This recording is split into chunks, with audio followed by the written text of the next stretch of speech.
Kiufupi jamani, huyu ni mtu ambaye ana watoto, ana familia, ana mke wake, ana shughuli zake pia ambazo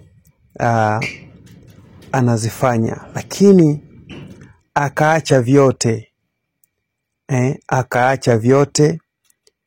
Akaacha mke anateseka nyumbani peke yake, akaacha watoto wanateseka peke yao nyumbani, lakini akasimama kwa ajili ya kuipigania Tanzania na kuipigania haki za Watanzania.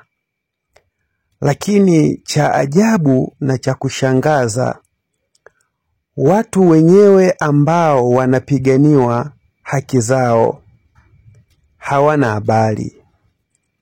Wanapewa kofia, wanapewa mashati, wanapewa vitenge pamoja na kanga, na wanasahau haki zao za msingi.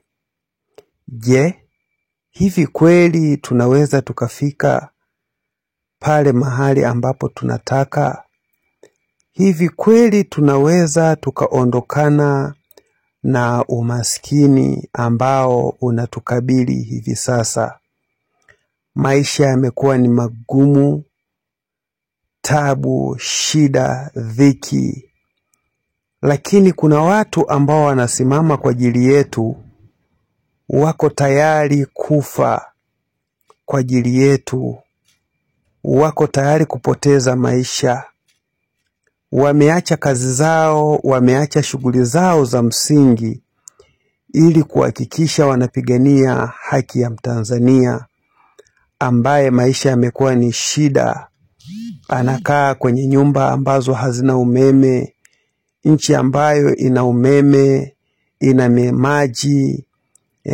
maji, inazalisha umeme, inauza umeme nje, lakini watu wake hawana umeme, wanaishi vijijini.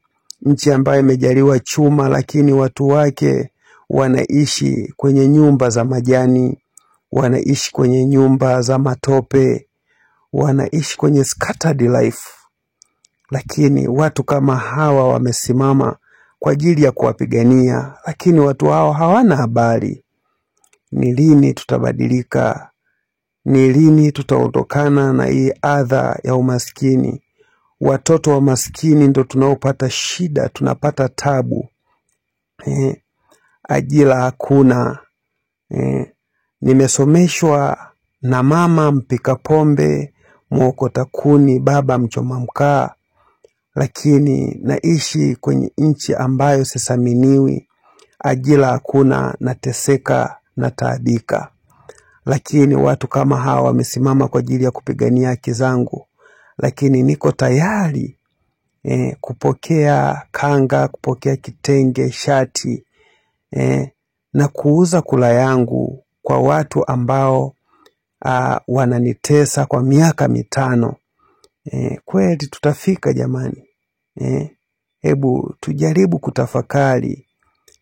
Tujaribu kutafakari na kuona ni namna gani tunaweza tukaunga mkono na kuunga juhudi na kuwa nyuma yao, kwa wale ambao ni visemeo, hasa kwetu sisi tusiokuwa na sauti za kusema mbele ya mamlaka ambao ipo juu. Tuungane na hawa ambao wako tayari kusimama mbele yetu, kuzungumza na kusema yale mateso ambao tunayapata. Huyu ni mtu ambaye ni mwanasheria mkubwa, ambaye amesoma sheria.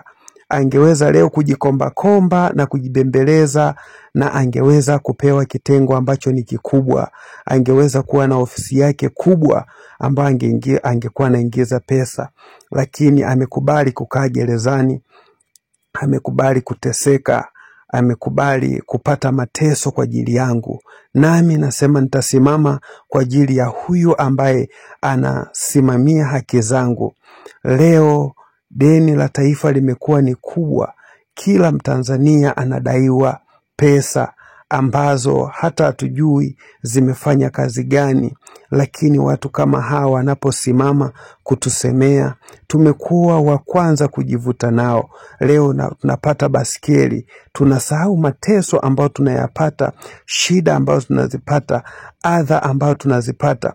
Leo ukishuka maeneo mbalimbali, ukishuka maeneo ya Izazi, ukishuka maeneo ya Migori, ukishuka maeneo ya Dodoma, watu wanakunywa maji yenye magadi, watu wanakunywa maji ya visima, watu wanakunywa maji ambayo hayafai kunywewa, yangefaa kunywewa na ng'ombe, lakini ndio maji ambao wanakunywa watu.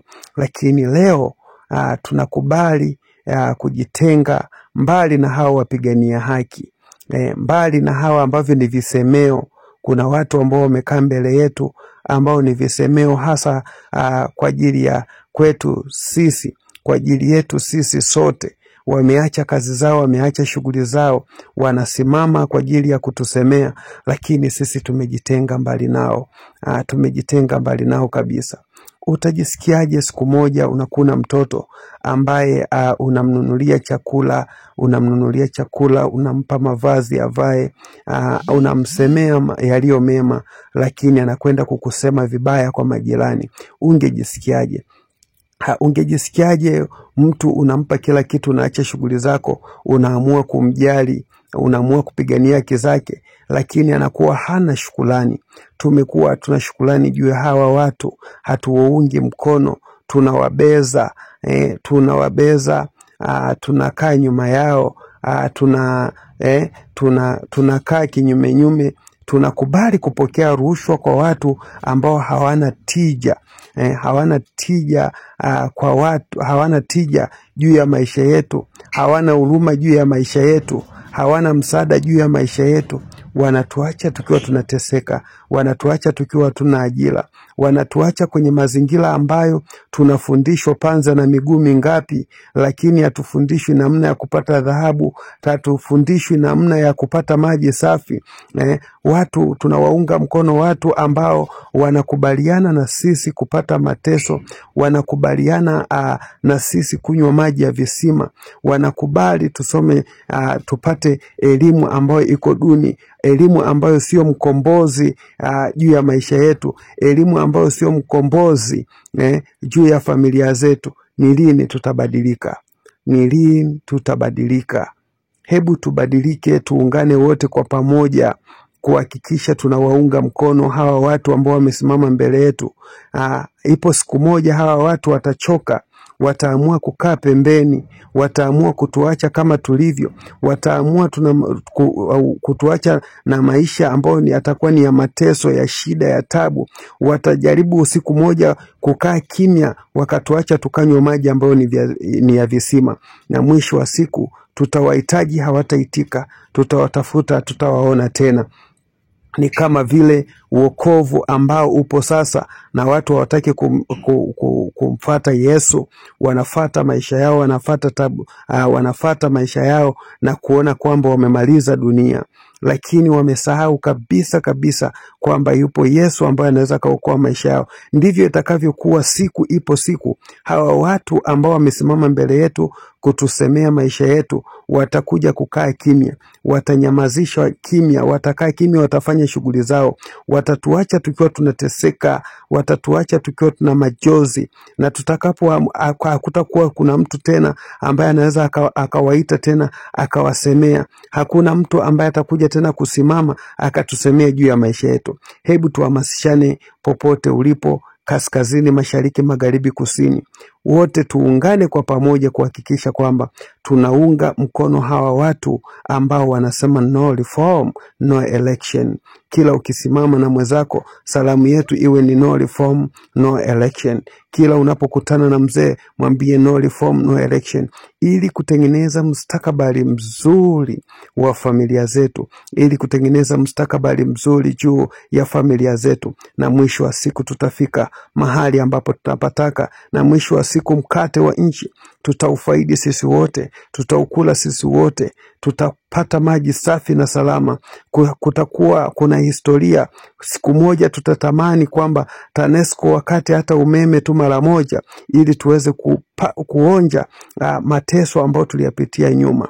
Leo umeme unakatika kila kona, umeme haupo wa kutosha, maji yapo, kila kitu kipo, lakini tunakunywa maji ya chumvi, tunakunywa maji ya visima ambavyo hawa wenzetu ambao wanasema wametuletea maji safi na salama, maji haya hawayatumii, maji haya hawayanywe kabisa.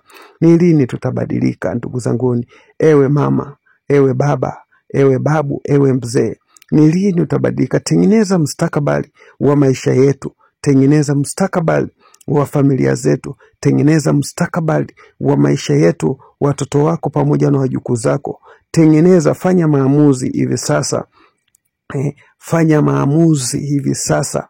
Fanya maamuzi. Tafakari juu ya maisha ambayo tunapitia. Tafakari ulifanya nini unapotembea kwenye barabara ambayo ni mbovu, unapokunywa maji ya chumvi. Hebu tafakari juu ya maisha yako wewe mwenyewe. Tafakari maisha ambayo unayapitia. Je, ni maisha ambayo ni salama? Je, ni maisha ambayo wanaishi hawa wenzetu ambao wanaishi? Kama si salama, je, unachukua hatua gani? Chukua hatua hivi sasa uweze kuipigania nchi yako, uweze kuleta mapinduzi kwenye nchi yako, kama wazee wa zamani walivyoweza kupigania nchi yetu, na hivi sasa tukawa tuko salama, na hivi sasa tukawa tuko wazima.